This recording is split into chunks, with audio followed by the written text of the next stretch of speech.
तो अभी हमने शिव पुराण सुनाया और अब हम गीता सुनाते हैं।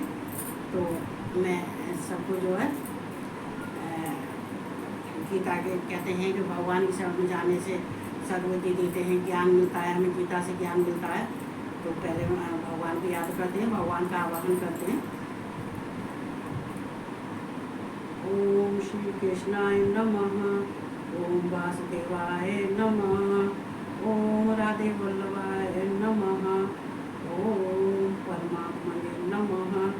ओम भगवान कृष्ण राधा रानी को मैं कोट कोट प्रणाम करती हूँ और उनके लिए बहुत बहुत धन्यवाद देती हूँ जो सबके सामने आपका ज्ञान बांटने के लिए। जैसा मुझसे कुछ आता है, जैसे मैं जो मेरी समझ में आता है, जैसे मैं कहती हूँ उसको स्वीकार करना और सद्बुद्धि देना ये मेरे कृष्ण भगवान, और जन्म जन्म साथ देना। कहते हैं जन्म जन्म के साथी होते हैं तो जन्म जन्म ही रहते हैं। इनके किस लिए कितने भी इनके बंधन हो जाए, कितने भी इनकी बाधाएं आए, लेकिन जो भगवान कृष्ण जिसके हैं उसके हमेशा रहते हैं, जन्म जन्म रहते हैं। तो मैं उनको बहुत बहुत धन्यवाद देती हूँ। सब पे अपनी कृपा बरसाओ, सबको ज्ञान बांटो जैसे अर्जुन को देते हैं। तो मैं यही कहते हुए गीता पे चलती हूँ और सब जितने यूट्यूब वाले हैं, जितने फेसबुक वाले हैं, उन सबको जय श्री कृष्ण और श्री राधे राधे सबके लिए। और मुझे बहुत खुशी होती है, कहते हैं कि यूट्यूब पे और फेसबुक पे आने वाले जो मुझको जो इतना लाइक करते हैं, तो मैं उनके लिए बहुत बहुत धन्यवाद देती हूँ। देखो हमको आगे बढ़ाने वाले तो संसार वाले ही हैं। चूँकि तो भगवान कृष्ण तो सबके मित्र थे, चूँकि भगवान शिव तो जगदम्बा माता और सबके पिता हैं, लेकिन कृष्ण और राधा रानी तो सबकी सगा हैं, सबके मित्र हैं, वो भगवान है और ईश्वर भी है। और हम सब में खिलौड़ी भी गाते हैं, खेल खेलते हैं। तो ये कहते हुए अपनी गीता को चलते हैं। तो हमने यहाँ तक कल सुना दिया था, कई पुरुष दिव्य संबंधी यज्ञ करने वाले हैं, कितने ही तपस्या रूप यज्ञ करने वाले हैं, तथा दूसरे कितने ही योग रूप यज्ञ करने वाले हैं, कितने ही अहिंसा तीक्ष्ण व्रतों से युक्त यत्नशील पुरुष स्वाध्याय रूप ज्ञान यज्ञ करने वाले हैं। देखो यज्ञ भी कई तरह का होता है, अब आगे इसमें आएगा तो कई तरह का यज्ञ होता है। देखो यज्ञ का मतलब ये नहीं है कि देखो जब सच्चिदानंद परमात्मा के सिवाय अन्य किसी का भी चिंतन नहीं करना चाहिए, भगवान कृष्ण के सिवा किसी का चिंतन नहीं करना चाहिए। अपने मन और बुद्धि को शुद्ध पवित्र करके, अंतर आत्मा को शुद्ध पवित्र करके उनका चिंतन करते रहते हैं। तो जो बाहरी चीज़ हैं, जो इंद्रियों की जो चीज़ है, काम वासना है जो है, तो यज्ञ का मतलब क्या होता है, भगवान का चिंतन करने से जो बाहरी जो चीज़ थी है ये सब नष्ट हो जाती है। तो इसी को यज्ञ कहते हैं, यज्ञ करते हैं। समदा से यज्ञ नहीं होता है, आत्मयज्ञ होता है, ज्ञान यज्ञ होता है, तप यज्ञ होता है, योग यज्ञ होता है, समदा यज्ञ होता है। तो यहाँ भगवान अपाने जो होते प्राणम प्राणे अपानम तथा परे प्राणापाप नगति रुत्वा प्राणायाम परायणा। तो भगवान यहाँ अर्जुन से कहते हैं अपरे नेताहारा प्राणान्य प्राणेश जुहते सर्वे अप्यते यज्ञ विदो यज्ञ क्षपित कल्मषाः। दूसरे कितने ही योगी जन अपानवाय प्राणवाय को हवन करते हैं, वैसे ही अन्य योगी जन प्राणवाय और में अपानवाय का हवन करते हैं।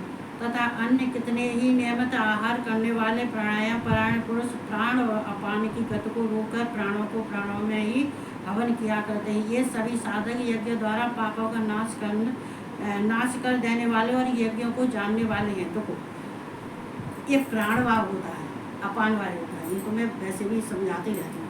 देखो जब हम प्राणवाय कहते हैं, ये मूलाधार चक्र से लेके, जब मूलाधार चक्र से हम अपने वायु को रोकते हैं, सहस्त्रार चक्र से नीचे लेते हैं प्राणवायु, और फिर अपने अंतर आत्मा में अपने प्राणों में जब उसको वायु को हम मतलब रोक लेते हैं सांसों द्वारा, तो कहते हैं कि हम सांस को रोकने से हम प्राणायाम करते हैं, जो बाहर निकालते हैं सांस को, अपान वायु प्राण वायु और उदान वायु और अपान वायु। तो ये अपान वायु को तो क्या होता है, देखो जितने योगी होते हैं प्राण वायु मतलब अपने प्राणों में वायु को रोक लेना, वायु को रोक लेने, सांस को रोकना। सांस को जब हम रोकते हैं तो कहते हैं जब हम ऊपर से सांस लेते हैं तो हम अपने प्राणों में यहाँ पे उसको सांस को रोके देते हैं, फिर हम उसको मुंह के द्वारा निकालते हैं। अगर नीचे से जब हम लेते हैं मूलाधार चक्र से हम वायु ऊपर को ले जाते हैं, फिर उसको भी अपने प्राणों में ही अपने सांसों द्वारा उसको रोकते हैं। उसको भी हम कहते हैं अपने मुंह के द्वारा रोकने के बाद में फिर नाक के द्वारा मुंह के द्वारा फिर उसको बाहर निकालते हैं, ये प्राणावायु और अपान वायु। तो जो ये करने वाले होते हैं, योगी पुरुष होते हैं, तो ये यही कार्य करते हैं। और इस कार्य करने से कहते हैं हमारे ये यज्ञ होता है। देखो ये भी यज्ञ कई तरह के होते हैं, मैं अभी बता रही थी। तो आप गति को तो कहते हैं अपान की गति को रोककर प्राणों में ही हवन किया करते हैं। मतलब प्राणों की हवन किया करते हैं, मतलब अपने प्राण, अपनी आत्मा, अपनी हवा को, सांस को रोकने से और अपने प्राणों, अपनी आत्माओं में प्राणों को रोकने से, सांस रोकने से तो क्या होता है कि जो हमारे अंदर जो गंदी वस्तु होती है वो बाहर कहते हैं भस्म हो जाती है। मतलब ज्ञान के द्वारा, योग के द्वारा, प्राणायाम के द्वारा, सांस रोकने के द्वारा, तो अंदर की वैसे भी ये हर समय हर किसी को करना चाहिए। मैं भी करती थी, अब बताना 10-15 दिन से ऐसा डिस्टर्ब हो गया है मेरे लिए कि मैं नहीं कर पा रही जो है। अब फिर मैं सोच रही तो गर्मी इधर घर का काम इतना हो जाता है, कुछ टाइम नहीं मिलता है। एसी में सो जाती हूँ तो कभी 7 भी जाते हैं, 8 भी बज जाते हैं। तो क्या कहते हैं, इसको सबको करना चाहिए। क्योंकि जो हम भूली हुई चीज़ होती है, जो हम भूल जाते हैं, तो प्राण, अपने प्राण वायु, अपान वायु, उदान वायु ये करने से, योग करने से, प्राणायाम करने से हमारी जो भूली हुई चीज़ है वो हमारे दिमाग में आ जाती है, वो हमें याद आती है। और हमारे अंदर अगर किसी कार्य को करने की क्षमता नहीं होती है, मन नहीं होता है, तो उससे हमारा मन शुद्ध और पवित्र हो जाता है और हमें शक्ति, ऊर्जा आती है, खास में ऊर्जा आती है हमारी, और शरीर भी हमारा स्वस्थ हो जाता है, हल्का हो जाता है। इसको करने से आदमी अगर 100 साल जिंदा रहना चाहता है तो कहते हैं अपान वायु, प्राणवायु और उदान वायु ये उसको जरूर करना चाहिए। ये योगी क्यों इतने दिन जिंदा रहते हैं, ये योगी ये ही करते हैं। तो ये यज्ञ होता है, ये भी एक यज्ञ होता है। तो ये सारे पाप नष्ट हो जाते हैं। ये सब अपान वायु, प्राणवायु और प्राणायाम ये सब करने से हमारे पाप खत्म हो जाते हैं, नष्ट हो जाते हैं। यज्ञ श्रेष्ठामृत भुजो यान्ति ब्रह्म सनातनम नान्यम लोको अस्त्य यज्ञस्य कुतो अन्य है कुरु सप्तम है। हे कुरुश्रेष्ठ अर्जुन, यज्ञ से बचे हुए अमृत का अनुभव करने वाले योगी जन सनातन परम ब्रह्म परमात्मा को प्राप्त होते हैं। जो हम योग ये करते हैं तो हम कहते हैं ये योग यज्ञ, ये योग यज्ञ, ये इसको करने से जब हमारे सारे पाप नष्ट हो जाते हैं तो बाद में क्या हमको बचता है, परमात्मा का आनंद, ईश्वर का आनंद। और उनको हमें अपने चित्त में बैठाने के लिए, तो अपने मन में उनको सुमिरन करने के, ध्यान करने के लिए तो फिर क्या होता है, तो उससे अमृत प्राप्त होता है। तो शेष बचता है, शेष का बचता है, शेष तो वही बचता है। चूँकि हमारी अंतर आत्मा शुद्ध हो जाती है, पवित्र हो जाती है, हमारा मन पवित्र हो जाता है, हमारी इंद्रियां पवित्र हो जाती हैं। जब सब कुछ पवित्र हो जाता है, जो हमारे गलते कर्म है, वासना है, अज्ञान है, ये सब नष्ट हो जाता है। तो क्या फिर तो बाद में शेष अमृत बचता है। अमृत कौन सा, भगवान का आनंद। तो ये सब भगवान कहते हैं। तो यज्ञ न करने वाले पुरुष के लिए तो यह मनुष्य लोग सुखदायक नहीं है, और परलोक कैसे सुखदायक, मतलब और जो नहीं करता उसके लिए तो कहने का कोई विषय है ही नहीं है। कहने का जो कोई नहीं करता है, कहते हैं अरे हमें ये क्या करना है, जाना तो वही है, मर के तो वही जाना है। अरे मर के वही नहीं जाना है भैया, टैक्स देना पड़ेगा। हाँ मैं भी एक बार ऊपर गई थी तो सब कह रहे टैक्स दे, तो टैक्स देना पड़ता है। और टैक्स कराना टैक्स होता है, वो ऐसे नहीं है बिना टैक्स नहीं जाने दे। कौन सा टैक्स होता है? कर्मों का टैक्स। पैसा और रुपया का टैक्स नहीं लगता वहाँ, तो कर्मों का टैक्स लगता है भैया, दो तभी आगे बढ़ोगे। तो क्या है ना, तो उसको जहाँ सुख मिलेगा। जो ये नहीं करते, जो प्राणायाम नहीं करते, अपान वायु नहीं करते हैं, जो उदान वायु नहीं करते हैं, जो सांस को रोक के, देखो सांस को रोकने से दो फायदा होते हैं, फायदा तो बहुत होते हैं, लेकिन एक तो फायदा होता है कि तुम सांस का त्याग कर रहे हो।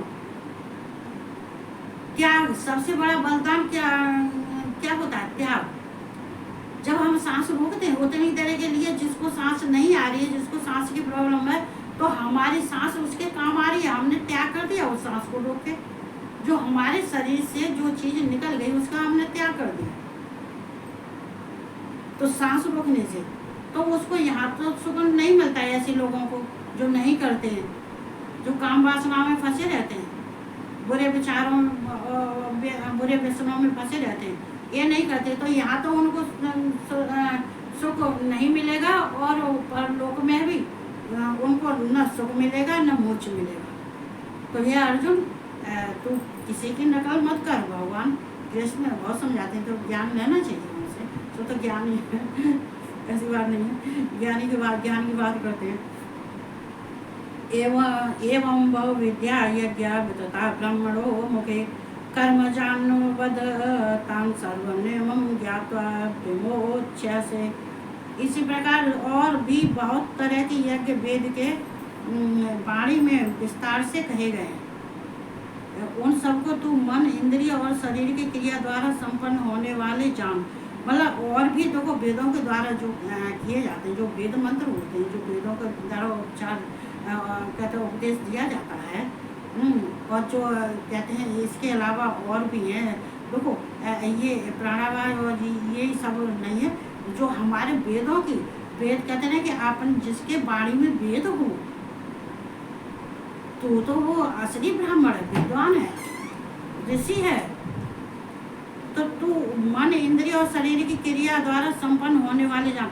तो ये समझा, तू सारे कार्य तेरी शरीर करने वाले जितने हैं, शरीर से या इंद्रियों से या मन से, उनको सबको तू संपन्न समझ। मतलब सारे कार्य तू पूर्ण समझते, सारे कार्य पूर्ण हो रहे हैं।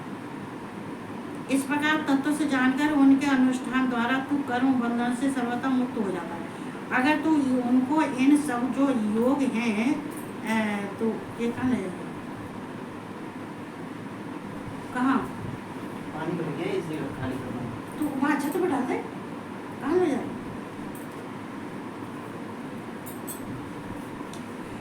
तो जब हम इस प्रकार तत्व से जान जाते हैं और उनका अनुष्ठान तो कर्म बंधन, जब उनका हम अनुष्ठान करते हैं, जब हम योग करते हैं, जब हम ये सब तत्व से जान जाते हैं कि इनके करने से क्या होता है, तो वो हर एक चीज़ को तत्व से जाननी चाहिए। बिना तत्व के कुछ भी नहीं जानना चाहिए, कुछ भी समझ में आता ही नहीं है। बिना तत्व के तो कुछ समझ में आता ही नहीं। जब हम तत्व से जानते हैं तो सब कुछ समझ में आ जाता है, और सब कुछ समझ में आने बाद जब हम इनका अनुष्ठान करते हैं, तो फिर भगवान कृष्ण कह रहे हैं फिर तू कर्म बंधन से मुक्त हो जाएगा, कर्म बंधन में नहीं फंसेगा, कर्मों के बंधन में नहीं फंसेगा, तो कर्म बंधन से मुक्त हो जाएगा। श्रेयांद्र मया ज्ञान यज्ञ परंतप सर्वम कर्म अखिलम पार्थ ज्ञाने पर समाप्तते। तो यहाँ कृष्ण अर्जुन से कह रहे हैं कि हे परंतप अर्जुन, द्रव्यमय यज्ञ की अपेक्षा ज्ञान यज्ञ अत्यंत श्रेष्ठ है, तथा यावन मात्र संपूर्ण कर्म ज्ञान में समाप्त हो जाते हैं। देखो ये जो हम द्रव्य से जो करते हैं, ये संध्या होती है, ये सामग्री होती है, ये सामग्री में सारी चीज़ पड़ी हुई होती है, तो उससे हम यज्ञ करते हैं, तो वो उतना श्रेष्ठ वो नहीं है जितना के ज्ञान यज्ञ श्रेष्ठ है। तो ज्ञान तो होना ही चाहिए। जो हम सारे कार्य करते हैं ज्ञान से तो करते हैं, ये ज्ञान का ही तो उपदेश देते हैं कृष्ण। जब हमारे अंदर इन सब का ज्ञान आ जाता है तो फिर ये यज्ञ जो हम करते हैं ये तो देवताओं को लिए करते हैं। ये यज्ञ देवताओं को हम भक्ष्य भोज्य पदार्थ पहुंचाते हैं, ये पितरों को पहुंचाते हैं, ये देवताओं को पहुंचाते हैं। लेकिन ये इससे तो ज्ञान यज्ञ श्रेष्ठ है। ज्ञान जब हमारे अंदर आ जाता है तो ज्ञान आने से हमारी बुद्धि के विकार खत्म हो जाते हैं। ज्ञान आने से हमारे शरीर के इंद्रियों के विकार खत्म हो जाते हैं। तो ये श्रेष्ठ है। और कर्म ज्ञान समाप्त हो जाता है। कहते हैं यावन मात्र संपूर्ण कर्म ज्ञान समाप्त हो जाता है। जो कर्म होते हैं जो बुरे कर्म हो या बुरे विचार हो, कर्म हो, तो वो सब समाप्त हो जाते हैं। क्योंकि ज्ञान से हम जो कुछ भी करते हैं वो हमें फल देने वाले होते हैं, और अज्ञानता के जो कार्य होते हैं वो सब नष्ट हो जाते हैं। तो भगवान कृष्ण यहाँ समझा रहे हैं, तद्वंद प्राणपातेन पर प्रसन्नेन सेवया उपद्यजन्ते ते ज्ञानम दर्शनः। उस ज्ञान को तू तत्वदर्शी ज्ञानियों के पास जाकर समझ। उनको भली भांत दंडवत प्रणाम करने से, उनकी सेवा करने से और कपट छोड़कर सरलता पूर्वक प्रश्न करने से वे परमात्मा तत्व को भली भांत जानने वाले ज्ञानी महात्मा तुझे उस तत्व ज्ञान का उपदेश करेंगे। तो कोई यहाँ कितनी अच्छी बात की है। तो मैंने अभी शिव पुराण में भी कहा, ये तो मैंने अभी शिव पुराण में भी कहा था कि हम ज्ञानी पुरुषों के पास जाते हैं। हमें ज्ञानी पुरुषों के पास जाना चाहिए, हमें योगियों के पास जाना चाहिए। जो कहते हैं बुद्धिमान हैं, जो अधिक जो समझदार हैं, जो तत्व से भगवान को जानते हैं, उनके पास जाके पहले हमें क्या करना चाहिए। तो ये सब कार्य हम सबको करना चाहिए। जब हम ऐसे सत्पुरुषों के पास जाते हैं तो ऐसे जाके सीधे नहीं बैठते। देखो आदर सूचक कहते हैं, आदर और सम्मान करना जिसको आ जाता है वो व्यक्ति कभी उसका अपमान नहीं होता है। कहते हैं कि आदर सम्मान करना जिसके अंदर भाव में है तो उसके भाव में ये सम्मान झलकता है। ऐसा नहीं है कोई आ गया मुंह टेढ़ा करके बैठ गया, अच्छा पुरुष है या कोई कैसा भी है, अच्छे पुरुष की पहचान नहीं, गुरु की पहचान नहीं, संत की पहचान नहीं, किसकी पहचान है, फिर किसकी पहचान है। ऐसी व्यक्तियों को तो बुरे इंसानों के, जिसको अच्छे इंसानों की पहचान नहीं होती है, क्यों नहीं होती है? चूंकि उसने अपने जीवन में बुरे व्यक्तियों में ही बैठता है, बुरे व्यक्तियों में ही उसकी बात होती है और वो ही उसमें ही खुश रहता है, उसी में प्रसन्न होता है। चूंकि अभी भगवान उसका उद्धार नहीं कर रहे, इसलिए उसकी बुद्धि सही नहीं है, इसलिए वो अज्ञान बना, मूर्ख बना रहता है। चूंकि भगवान उसका उद्धार करने के मूड में नहीं है ना, अभी तो उसको संकट देने के मूड में। तो इसलिए यहाँ देखो कृष्ण ने कितनी बढ़िया बात कह रहे हैं। हमें उनके पास जाके उनको दंडवत प्रणाम करना चाहिए, साष्टांग प्रणाम करना चाहिए, और प्रणाम करने के बाद में हमें आदर से सम्मान से उनकी सेवा करनी चाहिए। और सेवा भी ऐसी होनी चाहिए, सेवा के अंदर कोई छल कपट नहीं होनी चाहिए। जैसे आदमी सेवा तो अरे राम राम सर राम, अरे आ गए, अरे हाँ आ गए, लेकिन उसके मन में क्या चल रहा है? वो तो छल कर रहा है, वो कपट कर रहा है, वो मुंह से बोल रहा है, लेकिन अंदर उसके छल कपट चल रहा है। तो ऐसा नहीं होने चाहिए। कहते हैं कि छल कपट छोड़कर सरलता पूर्वक, जैसे सरल मनुष्य होते, सरल होते, सरल स्वभाव के जो होते हैं तो नहीं होते, तो अपना स्वभाव बनाना चाहिए। सरल स्वभाव जिसका होता है भगवान को वो बहुत प्रिय होता है। भगवान कृष्ण तो ये ऐसे व्यक्तियों को ढूंढते, भगवान कृष्ण तो ऐसे व्यक्तियों को ढूंढते फिरते हैं। हाँ, तो प्रश्न करने, फिर उनके बाद में सरलता पूर्वक आराम से उनसे प्रश्न करना चाहिए और प्यार से प्रश्न करना चाहिए, मुस्कुराते हुए प्रश्न करना चाहिए।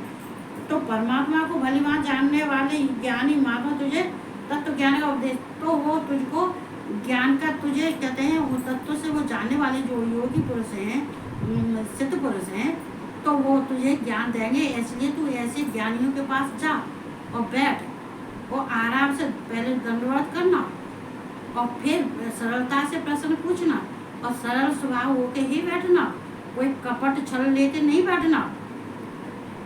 अर्जुन समझा, बता कितना बढ़िया समझाते, मुझे क्यों नहीं समझाया? मुझे तो कभी नहीं समझाते। अर्जुन को इतना समझाते हैं, कितने अच्छे ढंग से। मुझे तो एक बात भी समझाते थे तो मैं उनके पैर धो धो के पीती।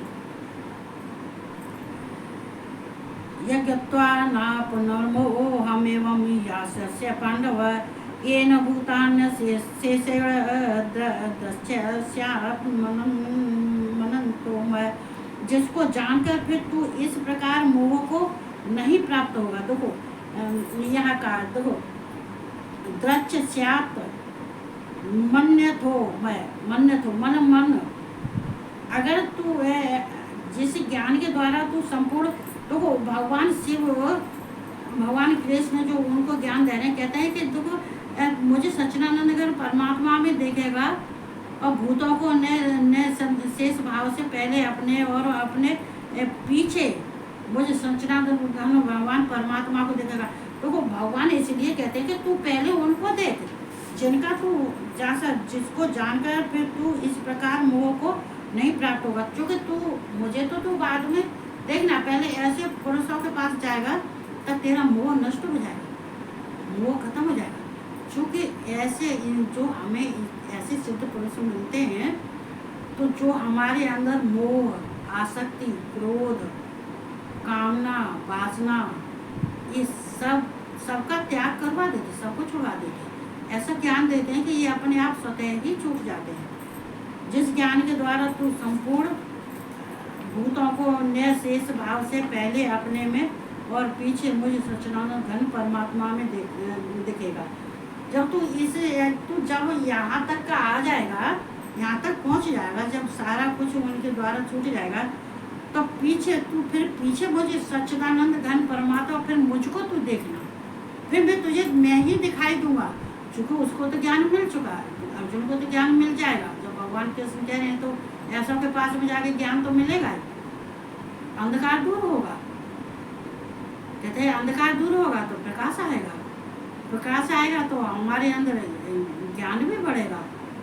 और ऐसे जब परमात्माओं के हमारे ऊपर, ऐसे सिद्ध पुरुषों के हमारे ऊपर हाथ रहता है और उनकी दुआएं जब हमारे शरीर में प्रवेश कर जाती हैं, हमारे मन, बुद्धि, मस्तिष्क सब में, अंतरात्मा जब सब में हमारे अंदर ज्ञान प्रकट हो जाता है, मन सरल हो जाता है, आत्मा शुद्ध हो जाती है, आत्मा के लिए हो जाती है, तो फिर बाद में तुझे मैं ही दिखाई दूंगा।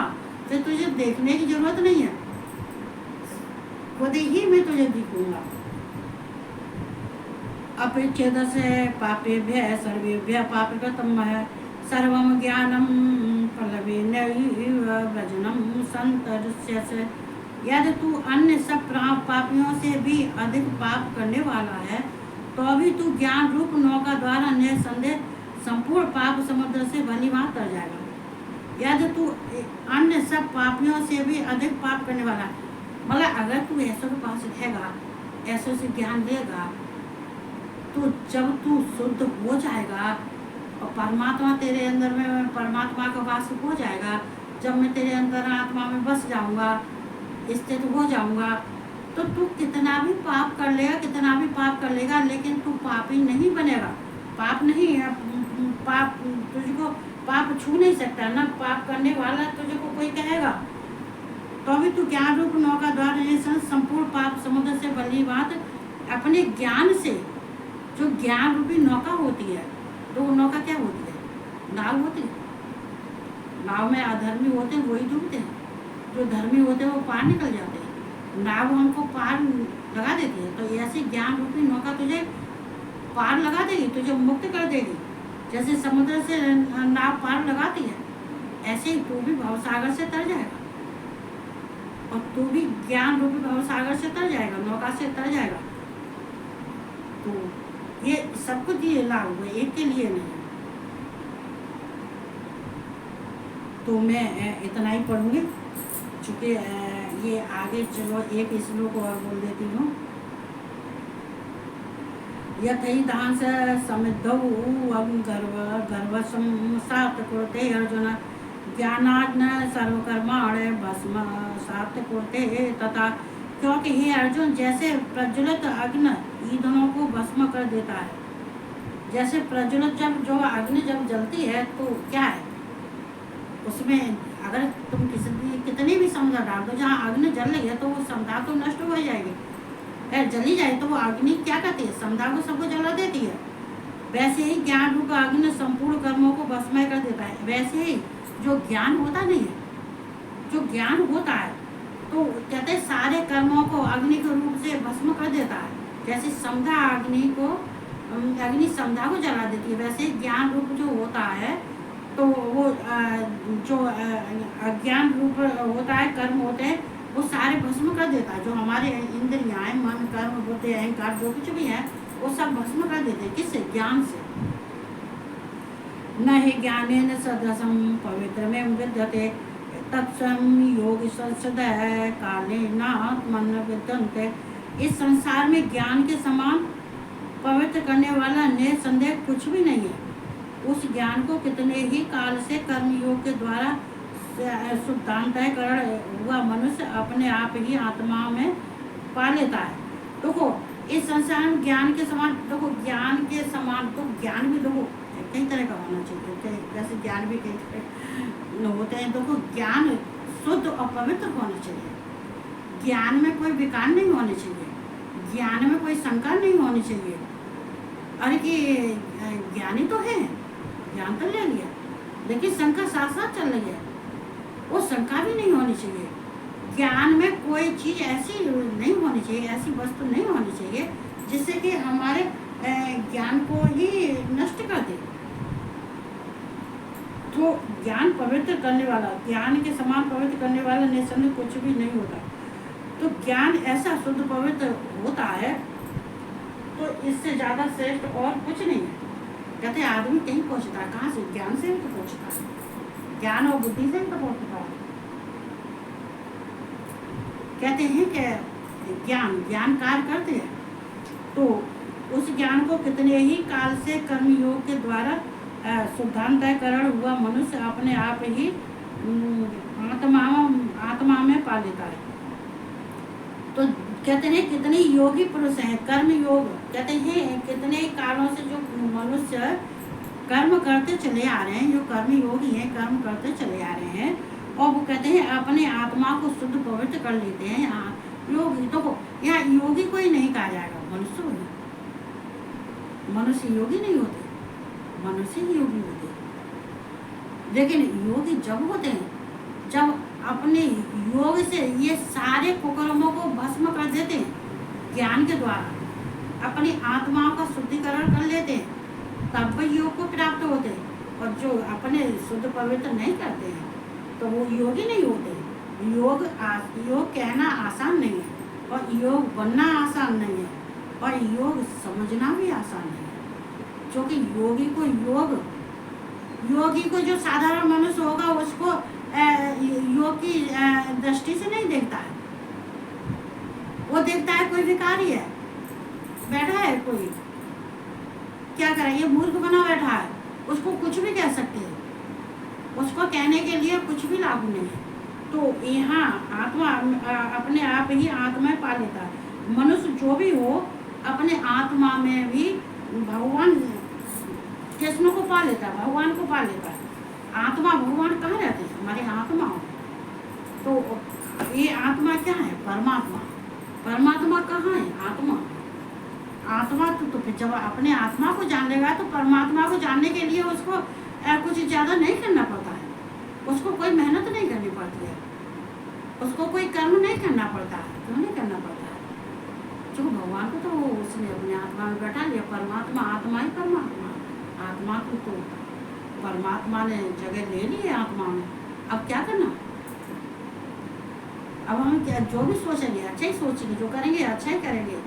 और बेशक उसके शरीर से कोई गलत काम हो जाता है तो ये शुद्ध पवित्र होने के बाद में इतनी सारा कुछ त्यागने के बाद में फिर वो अशुद्ध नहीं माना जाता। फिर उसके शरीर से कुछ भी होता है, लेकिन आत्मा से गलत नहीं होना चाहिए। शरीर से अगर कोई कुछ करता है तो भगवान कृष्ण यहाँ भी कहते हैं कि शरीर से अगर कोई कार्य करते हो तुम जो ज्ञानवश, और अगर मन शुद्ध पवित्र है तो शरीर से कुछ भी करते रहो तो उसको कर्म नहीं माना जाता, और उसको बुरा कर्म नहीं माना जाता, और ना ही वो गिना जाता है। क्योंकि सारा खेल मन का है, आत्मा का है, इंद्रियों का है। मन बुद्धि इंद्रियां, ज्ञानेंद्रियां कर्मेंद्रियां, इनका खेल है। तो यहाँ मैं आज इतना ही सुनाऊंगी। बहुत गर्मी में तो पसीना पहुँचते पहुँचते परेशान हो गई। मेरा तो बहुत गर्मी, विशेष गर्मी है, लेकिन चलो कोई बात नहीं। कहते हैं कि भगवान का कार्य करने के लिए जब इतने सारे संकट झेल लेते हैं तो क्या थोड़ी देर के 1 घंटा के लिए यही सही तो मैं इतना ही सुनाऊंगी। गीता का ज्ञान कहते हैं सबको लेना चाहिए। भगवान कृष्ण कितना ज्ञान देते हैं, कितना बढ़िया देते हैं। ये गीता ज्ञान पे ही टिकी है, ये संसार ज्ञान पे ही टिका है। कहते हैं इस संसार में ज्ञान बांटने वाले को और ज्ञान लेने वाले को, देने वाले को भगवान देखते हैं तो भगवान खुश होते हैं। तो ये सबको करना चाहिए।